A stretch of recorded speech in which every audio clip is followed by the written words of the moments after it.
You know, it wasn't so long ago that you couldn't just lay on your couch and download your favorite new album directly to your iPad. To get music, you actually had to go outside. You had to travel several miles, and you got a physical copy of it at one of those places we called a record store. And they were awesome. Instead of illegally downloading your favorite song or typing it into YouTube, you had to walk around a store with your feet, and you bought a cassette, a CD, or a record. And I know that sounds crazy.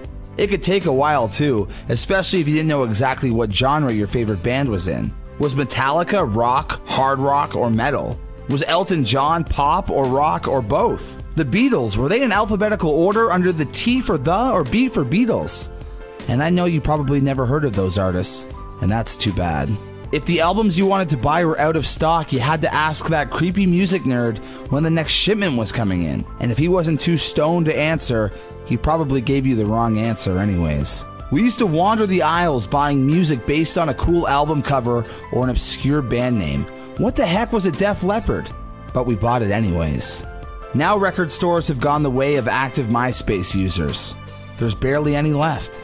You can't just walk to a strip mall with your friends and try to find the most obscure record for your collection. You know, we used to put in a cassette and record our favorite songs off the radio.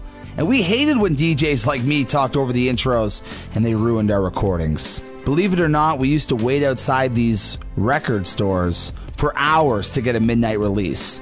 And we would buy that entire album just to hear one song. But it was our favorite song. And somehow this generation has decided that it was just easier to never leave the house, to never look away from a screen. And it is definitely easier, but it's not better. And one day we'll talk about concerts, because believe it or not, people used to watch them with their eyes and not through their phones. But we'll save that for another time.